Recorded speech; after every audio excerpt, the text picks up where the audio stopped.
Sa isang malaking mansyon sa gitna ng lungsod, nakatira ang isang matandang babae na kilala bilang Madam Victoria. Siya ay mayaman, makapangyarihan, at kilala sa buong bayan dahil sa kanyang yaman at impluwensya. Ngunit sa likod ng kanyang mamahaling mga damit at maringal na tahanan, may sikretong itinatago siya na walang nakakaalam. Ito ay ang sikretong tungkol sa kanyang apo na si Sarah. Si Sarah ay isang dalaga na may edad na 22 taon. Mayroon siyang magagandang mata na parang bituin sa gabi, ngunit puno ng kalungkutan. Ang kanyang mukha ay maputi at payat, hindi dahil sa sakit, kundi dahil sa kulang na araw at kalayaan. Mula nang maliit pa siya, sinabi sa kanya ng kanyang lola na may malubhang karamdaman siya. Sarah, mahal ko, ikaw ay may sakit sa puso, sabi ng Madam Victoria sa kanya noong bata pa si Sarah. Hindi ka pwedeng lumabas ng bahay. Delikado sa iyo ang init ng araw, ang alikabok ng kalye, at ang mga tao sa labas. Dito ka lang dapat, ligtas sa loob ng aming mansyon. At dahil mahal ni Sarah ang kanyang lola, at wala na siyang ibang pamilya mula nang mamatay ang kanyang mga magulang sa aksidente, naniwala siya. Naniwala siya sa bawat salita. Kaya lumaki siya sa loob ng 4 na sulok ng malaking bahay, nakatingin lang sa bintana, nangarap na makita ang mundo sa labas, ngunit hindi kailanman nakakahawak nito. Ang mansyon ay parang gintong kulungan. Mayroon itong mga kristal na kandelabra, mga mamahaling painting sa dingding, at mga marmol na sahig na kumikislap sa ilaw ng araw. Ngunit para kay Sarah, ito ay isang bilangguan. Walang kulay, walang tuwa, walang buhay. Bawat umaga, ginigising siya ng kanyang personal na nurse, si Miss Lorna, na palaging seryoso at mahigpit. Uminom ka ng gamot mo, Sarah, sabi nito habang inaabot ang isang baso ng tubig at mga tableta. Hindi alam ni Sarah na ang mga gamot na ito ay hindi para sa anumang sakit. Ito ay mga bitamina at placebo lamang, upang panatilihin ang ilusyon na siya ay may karamdaman. Lola, pwede po ba akong lumabas kahit sandali lang? Tanong ni Sarah minsan, habang nakaupo sila sa hapagkainan. Tumigil si Madam Victoria sa pagkain, tumingin sa kanya ng matalim, at sumagot ng malamig. Sarah, sinabi ko na sa iyo, ang sakit mo ay seryoso. Kung lumabas ka, baka mamatay ka. Gusto mo bang mamatay? Umiling si Sarah, nanginginig. Hindi po, Lola. Mabuti. Kaya huwag mo nang itanong yan ulit. At sa ganung paraan, tuluyan nang nakulong si Sarah. Hindi lang sa pisikal na pader, kundi pati na rin sa takot at pag-asa na baka totoo nga ang sinasabi ng kanyang lola.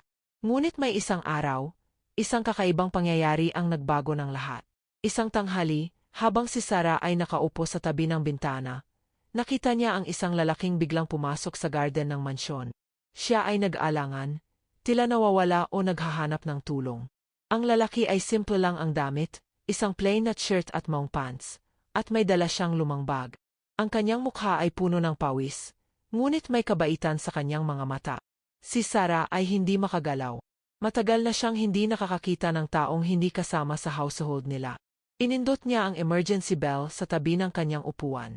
Mabilis na dumating ang mga guards at dinampot ang lalaki. Sino ka? Bakit ka narito? Sigaw ng head guard, si Mang Rudy, habang hinihila ang lalaki papalabas. Asensya na po. Naliligaw lang po ako, sagot ng lalaki. Naghahanap po ako ng address, akala ko po dito. Mali pala. Habang dinadalang palabas ang lalaki, tumingin ito pataas at nagkasalubong ang kanilang mga mata, ni Sarah at ng lalaki. At sa loob ng ilang segundo na iyon, parang may kuryente na dumaloy. Hindi alam ni Sarah kung bakit, ngunit may bahagya siyang naramdamang inis sa dibdib. Ang unang tunay na emosyon na naramdaman niya sa loob ng mahabang panahon. Ang lalaking iyon ay si Ayaan. 23 taong gulang, simpleng empleyado sa isang small construction company. Mabait, matapang, at laging handang tumulong. Hindi siya mayaman, ngunit mayaman siya sa puso at prinsipyo. Matapos ang insidenteng iyon, hindi na nakalimutan ni Sarah ang mukha ni Ayaan. Bawat gabi, iniisip niya kung sino siya, saan siya galing, at kung makikita niya pa ulit ito. Sa kakaibang twist ng tadhana, makikita nga niya. Isang linggo matapos ang pagkakataong iyon, biglang nagkaroon ng problema sa electrical system ng mansyon. Kinailangan ng Madam Victoria na magtawag ng emergency repair team. At kasama sa koponan na iyon ay walang iba kundi si Ayaan. Nang makita ni Sarah si Ayaan mula sa kanyang kwarto, Hindi siya makapaniwala. Parang sinadya ng langit na magkita uli sila. Habang nagtratrabaho si Ayaan sa halway, bigla siyang nakaramdam ng presensya. Nang tumingin siya, nakita niya si Sarah na nakatayo sa gilid. Tila natatakot ngunit determinado. Ikaw, bulong ni Ayaan. Ikaw din, sagot ni Sarah ng mahina. At doon nagsimula ang kanilang kwento. Ang kwentong magbabago sa kanilang buhay magpakailanman. Mula sa araw na iyon, naging lihim na magkaibigan sina Sarah at Ayaan. Tuwing pupunta si Ayaan sa mansyon para sa repair work o maintenance, palagi niyang hinahanap ang paraan para makausap si Sarah kahit ilang minuto lang. At si Sarah naman, kahit takot na baka mahuli sila, hindi niya mapigilan ang kanyang puso na maghanap kay Ayaan. Ang kanilang mga pag-uusap ay nagsisimula sa simple lang. Kumusta ka? Tanong ni Ayaan. Okay lang, sagot ni Sarah, kahit hindi totoo. Ngunit unti-unti, naging malalim ang kanilang mga kwentuhan. Nagkukwento si Ayaan tungkol sa mundo sa labas, ang mga tao sa palengke, ang ingay ng mga sasakyan, ang amoy ng bagong lutong pandesal sa umaga, ang mga bata na naglalaro sa kalye. Para kay Sarah, ang mga kwentong ito ay parang pangarap. Totoo ba talaga ang lahat ng yan? Tanong niya, ang kanyang mga mata ay nagniningning. Meron talagang ganoong buhay sa labas. Tumango si Ayaan, ngumiti. At mas maganda pa sa kwento ko. Dapat mo sanang maranasan. Hindi pwede, sagot ni Sarah, at bumaba ang kanyang tingin. May sakit ako. Sabi ni Lola, delikado para sa akin ang labas. Napakunot ang noo ni Ayaan. May kakaiba sa sinabi ni Sarah. Anong sakit mo? Tanong niya. Sakit sa puso, sagot ni Sarah. Kaya hindi ako pwedeng mag-effort, hindi pwedeng mabigla, hindi pwedeng lumabas. Tumingin si Ayaan sa kanya ng mabuti. Nakita niya ang kulay ng mukha ni Sarah. Payat nga, pero walang signs ng heart disease. Walang hika, walang pagod, walang abnormal na tibok ng puso. Bilang taong palaging nakakasalamuha ang iba't ibang tao, may instinct si Ayaan na may mali sa kwentong ito. Sarah, sabi niya ng dahan-dahan, nagba-check up ka ba sa doktor? Tumango si Sarah. Dumadating dito si Yar Mendez every month. Sinusuri niya ako. At ano sabi niya? Sabi niya, kailangan ko lang mag-ingat. Uminom ng gamot. At huwag lumabas. Napapikit si Ayaan. May nakakapagtaka. Pero hindi niya pwedeng sabihin agad kay Sarah ang kanyang hinala. Baka hindi siya maniwala. Baka mas lalo siyang matakot. Kaya nag-isip siya ng ibang paraan. Sarah, sabi niya, gusto mo bang subukan ang isang bagay? Ano? Tanong ni Sarah. Halika sa garden. Kahit 5 minutes lang. Samahan mo ako. Hindi naman mainit ngayon, at malapit lang. Kung may maramdaman ka, babalik tayo agad. Nanginig si Sarah. Hindi pwede. Baka ano? Sarah, ilang taon ka nang nakakulong dito. Hindi mo ba gustong malaman kung totoo ba talaga ang sinasabi nila sa iyo? At sa mga salitang iyon, may sumiklab sa puso ni Sarah. Takot. Pero mas malakas ang pagnanais na malaman ang katotohanan. Kaya pumayag siya. Nang gabing iyon, habang natutulog na ang lahat, dahan-dahang bumaba si Sarah mula sa kanyang kwarto. Ang kanyang mga kamay ay nanginginig. Ang kanyang mga tuhod ay nanlalambot. Pero naghintay si Ayaan sa garden. Hawak ang isang flashlight. Handa ka na? Tanong niya nang makita si Sarah. Tumango si Sarah. Kahit halos hindi na siya makahinga sa kaba. Lumabas sila sa garden. Ang gabi ay malamig at tahimik. Ang mga bituin ay nagniningning sa kalangitan. At ang hangin ay may dalang amoy ng sampagita. Tumayo si Sarah sa gitna ng garden. Pumikit at huminga ng malalim. Paano ang kakiramdam mo? Anong ni Ayaan. Dahan-dahang nagmulat si Sarah ng mga mata. Tumingin siya sa paligid, sa mga puno, sa mga bulaklak, sa kalangitan. At sa unang pagkakataon sa loob ng mahigit 10 taon, naramdaman niya ang kalayaan. Ayaan, bulong niya, at tumulo ang mga luha sa kanyang mga pisngi. Wala akong nararamdamang sakit. Wala akong nararamdamang kahit ano, maliban sa saya. Ngumiti si Ayaan. Kasi, Sarah, wala kang sakit. Iyan ang totoo. Nanginig ang mga labi ni Sarah. Pero si Lola, sinabi niya. Nagsinungaling ang lola mo. Putol ni Ayaan, ngunit malumanay ang boses. Hindi ko alam kung bakit, pero sigurado ako. Ginamit niya ang takot para kontrolin ka. Napaatras si Sarah. Hindi totoo. Hindi pwedeng totoo. Pero sa kaloob-looban niya, alam niyang tama si Ayaan. Ang lahat ng mga taon na iyon, ang lahat ng mga araw na nakaupo siya sa kwarto, umiinom ng mga walang kwentang gamot, nakatingin lang sa bintana, lahat iyon ay kasinungalingan. Bakit? Tanong ni Sarah, umiyak na. Bakit niya gagawin sa akin yan? Umiling si Ayaan. Hindi ko alam, Sarah. Pero alam ko na kailangan mong malaman ang totoo. At kailangan mong pumili, maniniwala ka pa rin ba sa mga kasinungalingan niya? O magtitiwala ka sa sarili mong katawan, sa sarili mong puso? At sa gabing iyon, sa ilalim ng mga bituin, ginawa ni Sarah ang pinakamahirap na desisyon ng kanyang buhay. Ipiliin niya ang katotohanan. Ipiliin niya ang kalayaan. Ipiliin niya si Ayaan. Mula sa gabing iyon, nagbago ang lahat para kay Sarah. Hindi na siya ang dating takot na dalaga. Unti-unti, natututo siyang magtanong, mag-isip at manindigan. At sa tuwing makikita niya si Ayaan, lalo siyang tumitibay ang loob. Ngunit ang pagbabago ay hindi madali. Si Madam Victoria ay napansin ang pagkakaiba sa kanyang apo. Nakita niya na mas madalas nang ngumingiti si Sarah. Mas malakas na ang kanyang boses. At hindi na siya sumusunod ng bulag-bulagan. Isang umaga, habang nag-almusal sila, tinanong ni Madam Victoria si Sarah ng deetsahan. Sarah, bakit parang ibang-iba ka ngayon? May nangyari ba? Nag-atubili si Sarah. Pero naalala niya ang sinabi ni Ayaan, na kailangan niyang matuto na tumayo para sa kanyang sarili.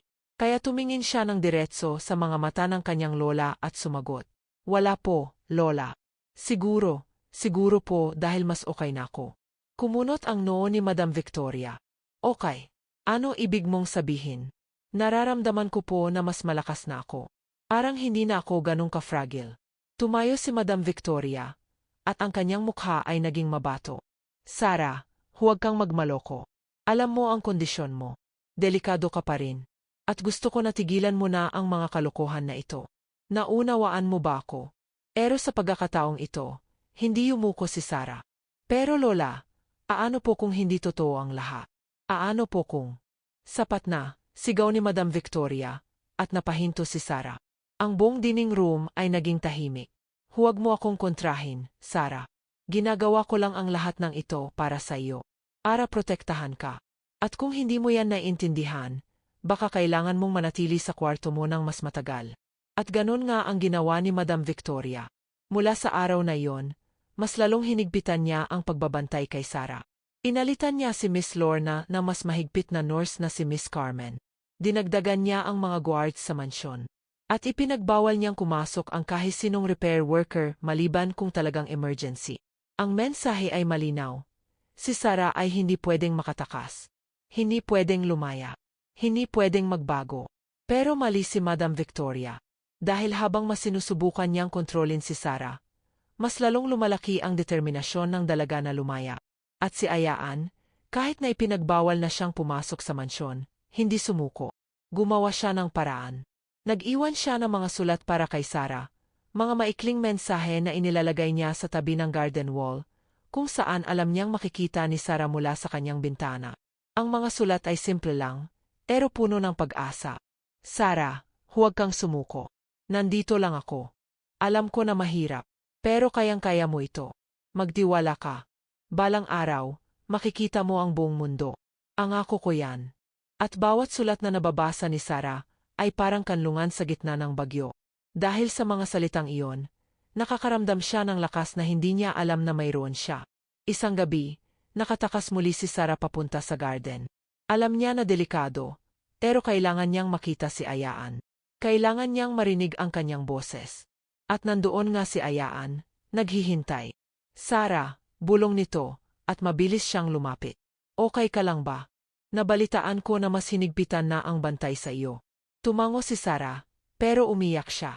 Ayaan, hindi ko na alam kung ano ang gagawin ko. Akiramdam ko, mas lalo akong nagiging bilanggo. Gusto ko nang lumabas, gusto ko nang maging malaya, pero paano? Aano kung tama si Lola? Aano kung may sakit nga ako at... Hinawakan ni Ayaan ang mga kamay ni Sarah. Sarah, tignan mo ako. Wala kang sakit. Inaniwalaan kita ng husto. Alam ko na healthy ka. Ang sakit mo lang ay ang takot na itinatanim nila sa isip mo. Pero katotohanan, ikaw ay malakas. Ikaw ay may kakayahang mabuhay ng malaya. Pero paano?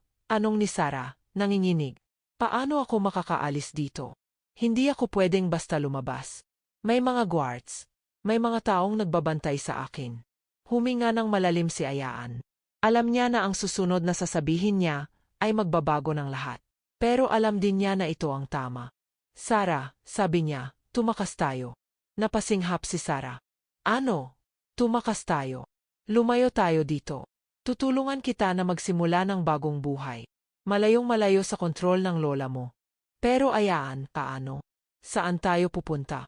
Wala akong pera, wala akong. Mayroon ka ng pinakamahalaga, utol ni Ayaan. Mayroon kang kalayaan na naghihintay sa iyo. At mayroon kang ako. Hindi kita iwan, Sarah. Kahit saan tayo magpunta, sasamahan kita. At sa mga salitang iyon, naramdaman ni Sarah ang isang bagay na hindi niya naramdaman sa buong buhay niya. Tunay na pag-asa. Tunay na pagmamahal. Kailan? Tanong niya ng mahinahon. Sa susunod na linggo, sagot ni Ayaan. May kaibigan ako na may sasakyan.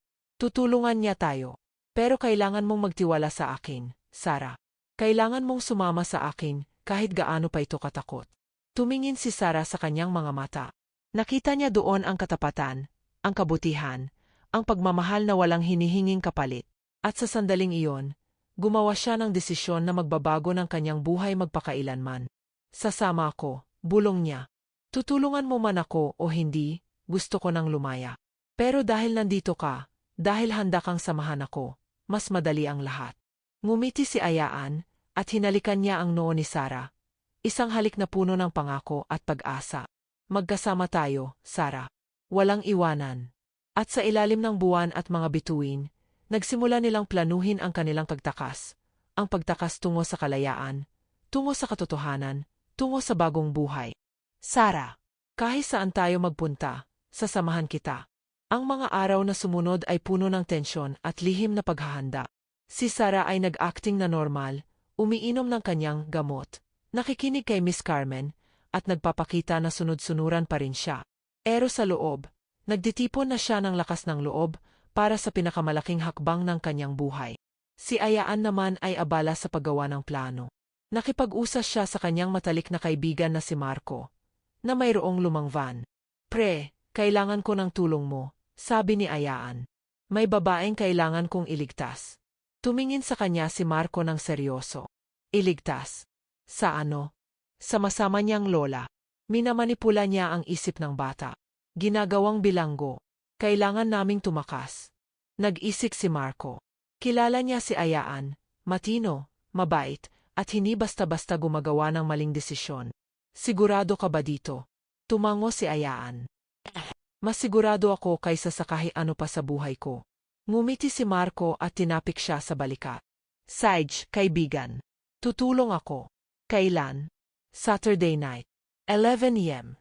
Hihintayin kita sa likod ng mansyon, sa tabi ng old service gate. Ayos. Andun ako. Habang nagpaplano si Ayaan, si Sarah naman ay unti-unting nag-iipon ng mga gamit na dadalhin niya. Ilang damit, ang litrato ng kanyang mga magulang, at isang maliit na alahas na bigay sa kanya ng kanyang ina bago ito namatay. Wala siyang pera, pero wala na rin siyang pakialam. Ang kalayaan ay mas mahalaga kaysa sa lahat. Ngunit si Madam Victoria ay hindi tanga. Kahit na nag-acting si Sarah na okay lang, nakakaramdam pa rin ang matanda na may mali. Kaya naman, isang hapon, tinawag niya si Miss Carmen sa kanyang private study. Miss Carmen, sabi ni Madam Victoria ng malamig, napapansin ko si Sarah. Arang may pagbabago. Tumango si Miss Carmen. Opo, Madam. Pero sumusunod naman po siya sa lahat ng iniutos ko. Amen. Nag-isik si Madam Victoria. I want you to double the medication. At bantayan mo siya ng husto. Walang dapat makalabas ng kwarto niya nang walang alam ko. Opo, Madam. At isa pa, dugtong ni Madam Victoria, at ang kanyang mga mata ay naging malamig na parang yelo. Kung may makita kang kahit anong kahina-hinalang kilos, sabihin mo agad sa akin. Naunawaan mo? Opo, Madam. Naunawaan ko po. Pero ang hindi alam ni Madam Victoria, si Miss Carmen ay may sarili ring sekreto.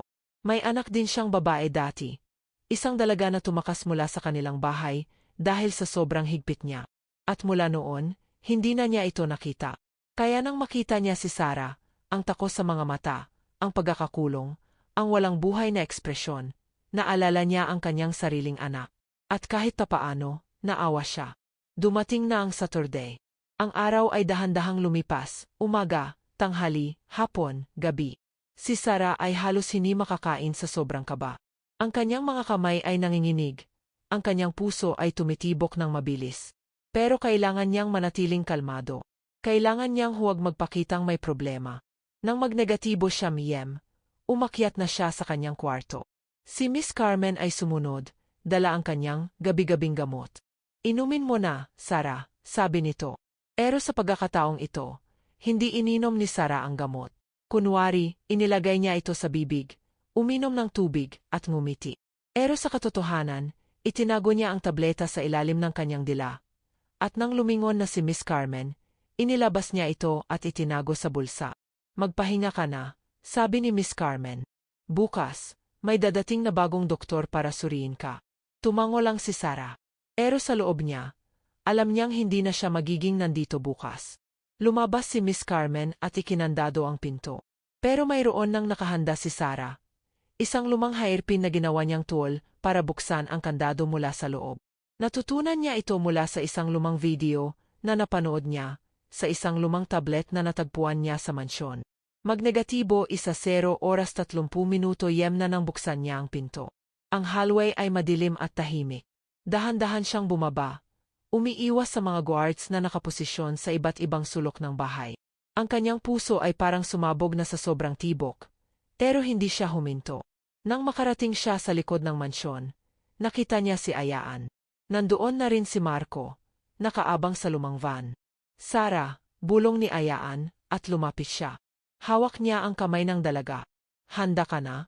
Tumingin si Sarah sa mansyon. Ang tahanan na naging kulungan niya sa loob ng mahigit 10 taon. Ang lugar na puno ng mamahalin na gamit, pero walang pagmamahal. At sa sandaling iyon, alam niyang wala nang dahilan para bumalik pa. Handa na ako, sagot niya. Ngunit bago pa sila makasakay sa van, biglang bumukas ang malaking ilaw sa likuran nila. Sarah! Ang boses ni Madam Victoria ay parang kidlat na tumagos sa gabi. Nakatayo siya sa veranda, kasama ang ilang guards. Ang kanyang mukha ay pula sa galit. Ang kanyang mga kamay ay nanginginig. Saan ka pupunta? Sigaw niya. Akala mo ba makakaligtas ka? Pagkatapos ng lahat ng ginawa ko para sa iyo. Napaatras si Sarah, pero hinawakan ni Ayaan ang kanyang kamay. Huwag kang matakot, bulong nito. Nandito ako. Lumapit si Madam Victoria, at sa likod niya ay ang mga guards na may hawak na baril. Sarah, bumalik ka dito ngayon, sigaw niya. Kung hindi, ipapahuli kita. At ang lalaking yan, ipapabilanggo ko. Pero sa pagkakataong ito, hindi na umatras si Sarah. Tumingin siya sa kanyang lola ng diretso, at sa boses na nanginginig pero matatag, sumagot siya. Hindi na po ako babalik, lola. Dahil alam ko na ang totoo. Wala akong sakit. Ginamit niyo lang ako. Kinontrol niyo ako. Pero hindi na. Hindi na ako ang takot na babaeng iniwan niyo sa kwarto. Ako ay may kalayaan. At pipiliin ko ang sarili ko. Nanginig ang mukha ni Madam Victoria sa galit. Guards, hulihin sila. At sa gabing iyon, nagsimula ang tunay na labanan para sa kalayaan ni Sarah. Ang mga guards ay mabilis na lumapit, ngunit si Ayaan ay mas mabilis. Hinila niya si Sarah patungo sa van at sumigaw kay Marco. Bilisan mo. Umalis na tayo. Nag-start agad si Marco ng makina, pero isa sa mga guards ay humarang sa harapan ng van, hawak ang baril. Huwag kayong gumalaw, sigaw nito. Tirahin niyo, sigaw ni Madam Victoria mula sa veranda. Ang kanyang mukha ay gumuhit ng desperasyon at galit. Huwag ninyong kaalisin ang apo ko. Pero si Mang Rudy, ang head guard na matagal nang naglilingkod sa mansyon, ay hindi agad sumunod. May kamay siyang itinaas para pigilan ang ibang guards. Madam, hindi pwedeng mag-shoot dito. Baka may masaktan. Baka si Sarah. Wala akong kakialam, sigaw ni Madam Victoria. Gawin ninyo ang sinasabi ko. Pero habang nag-argumento sila, nakita ni Marco ang pagkakataon. Binusina niya ang van at biglang umatras, lumibot, at tumakbo sa gilid ng mansyon kung saan may malaking gete na hindi gaanong binabantayan. Si Ayaan ay bumukas ng pinto at bumaba saglit, ginawa ang emergency code para buksan ang gate. Isang kode na narinig niya mula sa isa sa mga workers dati. Bumukas ang gate. Pumasok na, sigaw ni Ayaan, at mabilis na sumakay muli. Si Marco ay pinindot ang gas, at tumakas ang van palabas ng mansion grounds. Sumigaw si Madam Victoria, at nag-utos siyang habulin sila. 2 guards ang sumakay sa isang sasakyan, at sinundan ang van. Pero si Marco ay sanay sa Maynila traffic at alam ang mga shortcuts. Lumiko siya sa mga eskinita, dumaan sa mga malalim na daan, at sa loob ng 10 minuto, nawala na ang mga guards. Pero kahit ligtas na sila, umiyak pa rin si Sarah. Yakap niya ang sarili, nanginginig, takot na takot pa rin. Sarah, okay ka lang ba? Tanong ni Ayaan, umupo sa tabi niya at yumakap sa kanya. Hindi ko alam, sagot ni Sarah. Ang kanyang boses ay halos pabulong lang. Natatakot ako, Ayaan. Aano kung tama siya? Aano kung may mangyaring masama sa akin dahil lumabas ako? Paano kung? Essay, sabi ni Ayaan, hinahaplos ang buhok ni Sarah. Walang mangyayaring masama. Nandito ako. Nandito si Marco. At ngayon, papunta tayo sa isang lugar na ligtas. Walang makakasakit sa iyo. Huminto si Marco sa isang malayo at tahimik na bahagi ng lungsod. Isang maliit na apartment na pag-aari ng kanyang tiyuhin, na nasa probinsya at walang gumagamit ng uni. Dito muna kayo, sabi ni Marco. Ligtas kayo dito. Walang makakaalam. Bumaba sila at tumasok sa apartment. Ito ay simple lang, isang sala, isang kwarto, isang maliit na kusina. Pero para kay Sarah, nasanay sa mamahaling mansyon, ito ay parang paraiso. Dahil dito, siya ay malaya. Naupo sila sa sahig, dahil wala pang maayos na upuan. Si Marco ay umalis sandali para bumili ng pagkain. At naiwan sina Ayaan at Sarah, mag-isa sa dilim. Tanging ilaw lang ay ang buwan na pumapasok sa bintana. Ayaan, sabi ni Sarah ng mahinahon, salamat. Hindi ko alam paano ko babayaran ang lahat ng ginawa mo. Umiling si Ayaan. Wala kang dapat bayaran, Sarah. Ginawa ko ito dahil tama. At dahil, huminto siya, nag-atubili. Pero sinabi niya na rin. At dahil mahal kita, natigilan si Sarah. Tumingin siya kay Ayaan, nakita ang katapatan sa kanyang mga mata. Mahal mo ako. Tumango si Ayaan. Mula nang una kitang makita, alam ko na may espesyal ka sa buhay ko. At hindi ko hahayaan na masaktan ka pa. Hinding-hindi. Tumulo ang mga luha sa mga mata ni Sarah. Pero ngayong mga luha ay hindi na dahil sa takot o lungkot. Ito ay dahil sa tuwa, sa pag-asa, sa pagmamahal na unang beses niyang naramdaman sa loob ng napakahabang panahon. Mahal din kita, Ayaan, bulong niya. Kahit hindi ko pa alam kung ano ang ibig sabihin ng mundo sa labas. Kahit hindi ko pa alam kung paano mabuhay ng mag-isa, alam kong gusto kitang kasama. At sa gabing iyon, sa gitna ng simpleng apartment, sa gitna ng kahirapan at takot, natagpuan nila ang tunay na kapayapaan, ang kapayapaang dulot ng pagmamahal at pagtitiwala. Ngunit sa kabila ng lahat, hindi pa tapos ang laban.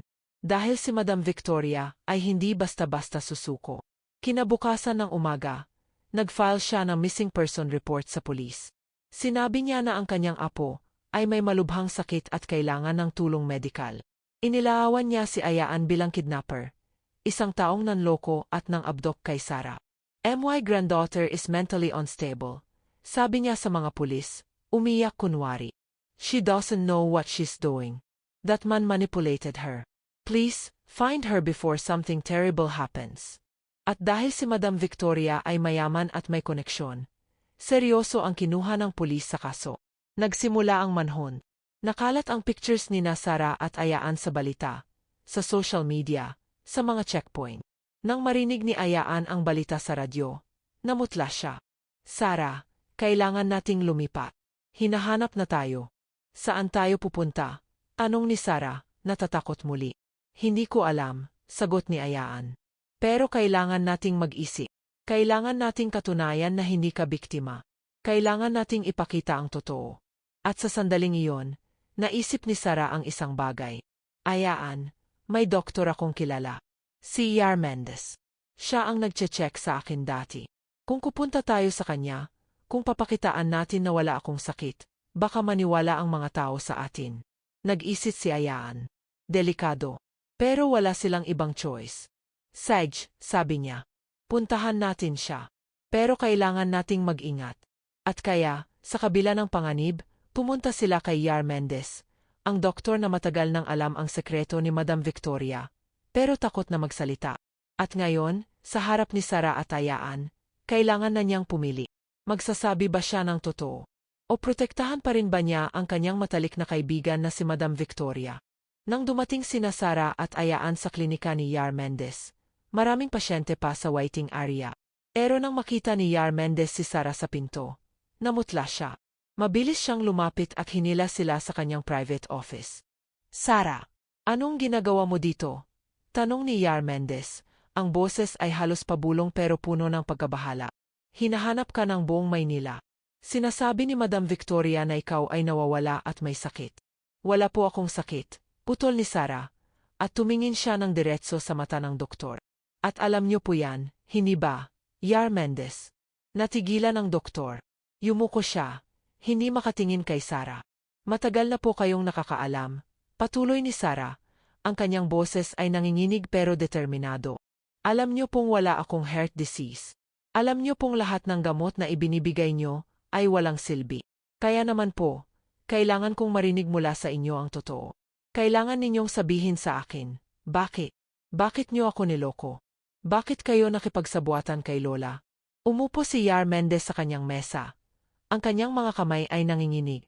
Matagal siyang walang sinasabi. Pero sa wakas, nagsalita rin siya. Sara, sabi niya, ang tinig ay puno ng pagsisisi. Alam ko. Alam ko na wala kang sakit. Alam ko yan mula pa noong bata ka pa. Pero ang lola mo, si Madam Victoria, siya ang kaibigan ng pamilya ko. Tumulong siya sa akin nang wala akong pera para magtayo ng klinika. Utang na loob ko sa kanya ang lahat ng meron ako ngayon. Kaya ginawa niyo ang gusto niya. Tanong ni Ayaan, galit na galit. Kahit alam ninyong mali.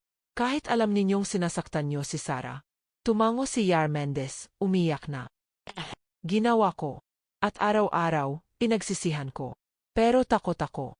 Takot akong mawala ang lahat. Takot akong masira ang reputasyon ko. Pero ano naman ang nangyari sa akin? Tanong ni Sara, umiiyak na rin. Ano naman ang nangyari sa buhay ko? Nawala ang lahat ng taon ko. Yar Mendez. Nakulong ako. Hindi ako nakagala. Hindi ako nag-aral. Hindi ako nabuhay. Dahil lang sa takot nyo. Yumuko si Yar Mendez, walang masagot. Huminga ng malalim si Ayaan. Yar Mendez, kailangan naming tulong nyo. Kailangan naming medical certificate na nagpapatunay na si Sara ay healthy. Na walang sakit. Para matigil na ang manhunt. Para malaman ng lahat na hindi ako nang abduk sa kanya. Na pumili siya ng sarili niyang kalayaan. Tumingin si Yar Mendez kay Sara. Nakita ang matinding pagdurusa sa kanyang mga mata. At sa sandaling iyon, sa wakas, gumawa siya ng tamang desisyon. Okay, sabi niya. Gagawin ko. Bibigyan kita ng complete medical examination ngayon, Sara. At isusulat ko sa certificate ang totoo, na ikaw ay healthy, na walang heart disease, na lahat ng taon na ito ay based sa maling diagnosis. Pero paano si Madam Victoria? Anong ni Ayaan? Hahabulin niya kayo.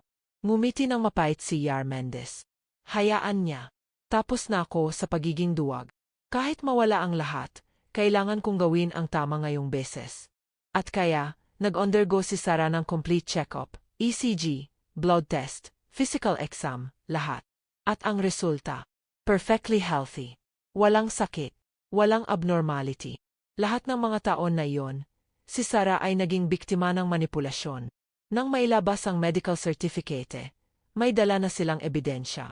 Pero kailangan pa nila ng mas malakas na tulong. Kailangan nilang dalhin ito sa pulis, sa media, sa mga taong makikinig.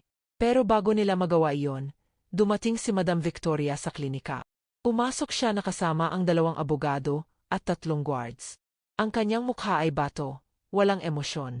Yar Mendez, sabi niya ng malamig, nandito ang apo ko. Tumayo si Yar Mendez, nanginginig pero hindi umatras. Nandito siya, Victoria. Pero hindi ka pwedeng kunin siya. Hindi na siya bata. Hindi na siya pag-aari mo. Tumaas ang kilay ni Madam Victoria. Pag-aari.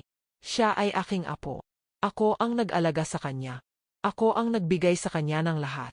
Lahat maliban sa kalayaan, sagot ni Yar Mendez. Lahat maliban sa katotohanan. Lumabas sina Sara at Ayaan mula sa loob ng office. Nakita ni Madam Victoria ang kanyang apo, at sa unang pagkakataon, nakita ni Sarah ang tunay na mukha ng kanyang lola, hindi ang malambot, mapagmahal na lola na ginagawa niyang image. Ito ay ang mukha ng isang taong desperado, takot na mawalan ng kontrol. Sarah, mahal ko, sabi ni Madam Victoria. Ngumingiti-ngunit ang mga mata ay malamig, halika na. Umuwi na tayo. May sakit ka, nangangailangan ka na. Wala na pong bisang sinungaling niyo, Lola, utol ni Sarah. Ang kanyang boses ay mahinahon ngunit matatag. Alam ko na ang totoo. Walang sakit. Kayo lang ang may sakit, ang obsesyon ninyong kontrolin ako. Nanginig ang mukha ni Madam Victoria. Paano mo nasabihan sa akin? Agkatapos ng lahat ng ginawa ko para sa iyo. Binigyan kita ng magandang bahay, damit, pagkain. Pero kinuha niyo ang buhay ko, sigaw ni Sarah, at sa wakas, lumabas lahat ng galit na matagal niyang kinikimkim. Kinuha niyo ang kalayaan ko. Ginawa niyong kulungan ang mansyon. Ginawa niyong kasinungalingan ang buhay ko. Para lang sa ano? Para sa kontrol. Para sa kapangyarihan. At sa sandaling iyon, bumagsak ang maskara ni Madam Victoria. Tumawa siya, isang mapait, desperadong tawa. Sabi niya, at lumapit. Ginawa ko yan para sa kontrol. Dahil ikaw ang natitirang dugong-dugo ko. Ang natitirang bahagi ng anak ko. At ayokong mawala ka. Tulad ng nawala ang lahat sa akin. Kaya kinulong kita. Para safe ka. Para sa akin ka lang. Pero hindi ako pag-aari, sigaw ni Sarah. Hindi ako alagang hayop. Ako ay tao. At may karapatan akong mabuhay. At sa mga salitang iyon, tuluyan nang nadurog ang puso ni Madam Victoria. Pero sa halip na magsisi, naging mas galit pa siya. Kung ayaw mong bumalik, sabi niya, ang boses ay nanginginig sa galit. Kung pipiliin mong lalaki na yan kaysa sa akin, walang magiging mabuti sa buhay mo, Sarah. Buburahin ko ang lahat ng meron ka. Sisiguraduhin kong pagsisisihan mo. At lumabas siya ng klinika, kasama ang kanyang mga abogado at guards. Pero hindi alam ni Madam Victoria, may isang taong nakarinig sa buong usapan. Si Miss Carmen, ang nurse na sumunod sa kanya. At sa wakas, napuno na rin ang salop ni Miss Carmen. Dahil ngayong gabi, gagawin niya ang dapat na ginawa niya matagal na. Tutulungan niya si Sarah. At ilalantad niya ang lahat ng sekreto ni Madam Victoria. Ang buhay ay patuloy na umuusad. Ang mga buwan ay naging taon, at ang Cafe Sarah ay naging kilala hindi lang sa neighborhood, kundi pati na rin sa buong lungsod. Hindi dahil sa mamahaling menu o fancy decorations, kundi dahil sa kwento. Ang kwento ni Sarah, ang kwento ng kalayaan, ang kwento ng pag-asa. Maraming tao ang kumupunta sa cafe upang makinig sa kwento ni Sarah. Mga kabataang takot na harapin ang mga magulang nilang abusive. Mga taong nakakulong sa toxic relationships. Mga taong nawalan na ng pag-asa. At sa lahat ng ito, binibigyan ni Sarah ng oras, ng pansin, at ng inspirasyon. Alam ko ang nararamdaman niyo. Sabi niya sa isang batang babae na umiiyak dahil pinipili siyang mag-aral ng kurse na ayaw niya. Alam kong kakiramdam na parang wala kang kontrol sa sarili mong buhay. Pero tandaan mo, ikaw lang ang may karapatan na pumili para sa sarili mo. Hindi ang mga magulang mo. Hindi ang society. Ikaw lang. At dahil sa mga salitang iyon, maraming buhay ang nabago. Maraming tao ang nagkaroon ng lakas ng loob na tumayo para sa kanilang sarili. Pero hindi lahat ay perpekto. Minsan, sa gitna ng gabi, nagigising si Sarah dahil sa mga bangungot. Nananaginip siya na bumalik siya sa mansyon, na nakikita niya ang mukha ng kanyang lola, na naririnig niya ang mga banta at sinungaling. At sa mga gabing iyon, si Ayaan ay laging nandoon, yumayakap sa kanya, bumubulong ng mga salitang nagpapakalmado. Nandito lang ako, Sarah. Hindi ka mag-isa. Hindi ka nababalik doon. Ang ako. At unti-unti, bumababa ang mga bangungot. Unti-unti, natutunan ni Sarah na tanggapin ang nakaraan. Pero hindi na ito bitbitin. Isang araw, may dumating na sulat para kay Sarah. Galing ito sa isang nursing home sa probinsya. Binuksan niya ang sulat, at nakita niya ang pangalan, Madam Victoria. Nanginig ang mga kamay ni Sarah. Hindi niya alam kung bakit, pero may bahagi ng puso niya na nanghihina pa rin kag naririnig ang pangalan ng kanyang lola. Ano yan? Tanong ni Ayaan, lumapit sa kanya. Sulat galing kay lola, sagot ni Sarah. Gusto mo bang basahin? Tanong ni Ayaan. O itapon mo na? Nag-isip si Sarah. Matagal. Pero sa huli, Binuksan niya ang sulat. Dear Sarah, alam kong wala na akong karapatan na magsulat sa iyo. Alam kong sinakit kita. Alam kong kinulong kita. At alam kong hindi mo ako mapapatawad. Pero gusto ko lang sabihin na hindi ko ginawa ang lahat ng iyon dahil ayokong maging masaya ka. Ginawa ko yon dahil sobra akong takot na mawala ka. Nung namatay ang anak ko, ang iyong ama, namatay din ang bahagi ko. At nung dumating ka sa buhay ko, naging takot ako na mawala ka rin. Kaya kinontrol kita. Kinulong kita. Akala ko, ganun ang pagmamahal. Pero mali ako. At ngayon, habang nandito ako sa nursing home, mag-isa, walang bisita, wala nang kapangyarihan, naiintindihan ko na ang ginawa ko. Nawala ka rin. Pero sa sarili kong paraan. Dahil tinakot kita. Dahil sinaktan kita. Hindi ako humihingi ng patawad, Sarah. Dahil alam kong hindi mo ako dapat patawarin. Pero gusto ko lang sabihin, proud ako sa iyo. Proud ako na lumaya ka. Na nanindigan ka. Na naging mas malakas ka kaysa sa akin. Sana maging masaya ka. Sana mahalin ka ng lalaking yan ng tama. Hindi gaya ng pagmamahal ko na puno ng takot at pagkontrol. Paalam, Sarah. Lola Victoria. Tumulo ang mga luha ni Sarah habang binabasa ang sulat. Hindi niya alam kung dapat siyang maawa, magalit o magbatawad. Kaya ginawa niya ang tatlo. Lola, bulong niya sa hangin, mahal din kita.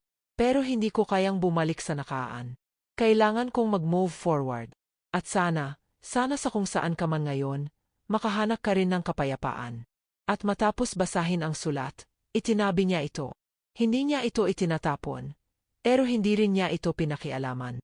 Bahagi na ito ng nakaraan, nakakasakit, pero nagturuan din sa kanya ng maraming bagay. Lumipas ang ilang buwan, at dumating ang araw ng kasal ni Sarah at Ayaan. Hindi ito malaking kasal, walang mamahaling venue, walang limousine, walang hundreds of guests. Pero nandoon ang mga taong totoong mahalaga, si Marco, si Yar Mendez, si Miss Carmen, at ang mga kaibigan na nakilala nila sa cave. Nakatayo si Sarah sa harap ni Ayaan. Suot ang simple ngunit magandang white dress. Ang kanyang mga mata ay nagniningning, hindi dahil sa makiyup, kundi dahil sa tunay na kaligayahan. Sarah, sabi ni Ayaan habang hawak ang kanyang mga kamay, naalala mo pa ba ang unang beses na nagkita tayo? Akala ko noon, aksidente lang yun. Pero ngayon alam ko na, sadya yun. Sadyang ipinadala ka sa buhay ko para turuan mo ako ng kahulugan ng tapang, ng katapatan, ng tunay na pagmamahal. At pangako ko sa iyo, habang buhay kitang mamahalin, rerespetuhin, at susuportahan. Hindi kita kukulungin. Hindi kita kukontrolling. Dahil ang tunay na pagmamahal ay nagbibigay ng kalayaan, hindi pagkakadena. Umiyak si Sarah, ngumiti. Ayaan, ikaw ang nagligtas sa akin. Hindi lang sa mansyon, kundi sa sarili kong takot. Tinuruan mo akong maniwala sa sarili ko. Tinuruan mo akong lumaban. At ngayon, gusto kong ipangako sa iyo, mamahalin kita ng walang takot, walang duda, walang pasubali. Dahil ikaw ang dahilan kung bakit ako nabuhay ulit. At nang halik sila, ang lahat ay pumalakpak, umiyak, at nag-celebrate. Dahil ito ay hindi lang kasal, ito ay pagdiriwang ng kalayaan, ng katotohanan, ng pag-ibig na tunay. Matapos ng kasal, habang naglalakad sina Sarah at Ayaan pauwi, huminto sila sa harap ng dati nilang mansyon. Ngayon ay naging orphanage na. Nakita nila ang mga batang naglalaro sa garden, tumatawa, malayang tumatakbo. Tingnan mo yan, sabi ni Ayaan. Ang lugar na dating kulungan, ngayon ay tahanan ng kalayaan. Ngumiti si Sarah. Yan ang gusto ko. Na ang sakit ng nakaraan ay maging sanhi ng kaginhawahan ng iba. At habang nanonood sila sa mga bata, naalala ni Sarah ang lahat ng pinagdaanan niya. Ang takot, ang lungkot, ang galit, ang kalungkutan. Pero naalala rin niya ang lakas, ang tapang, ang pag-asa, at ang pagmamahal. Alam mo, Ayaan, sabi ni Sarah, dati, natatakot akong mabuhay. Natatakot akong lumabas. Natatakot akong masaktan. Pero ngayon, hindi na ako takot. Dahil natutunan kong ang buhay ay hindi tungkol sa pag-iwas sa sakit. Ang buhay ay tungkol sa pagtayo muli pagkatapos bumagsak. Tungkol sa paglaban kahit mahirap. Tungkol sa pagmamahal kahit nakakatakot. Hinalikan ni Ayaan ang noo ni Sarah. At yan, mahal ko, ang dahilan kung bakit ikaw ang pinaka-inspirasyon ko. At sa gabing iyon, habang naglalakad sila pauwi sa kanilang maliit pero masayang bahay, tumingin si Sarah sa kalangitan.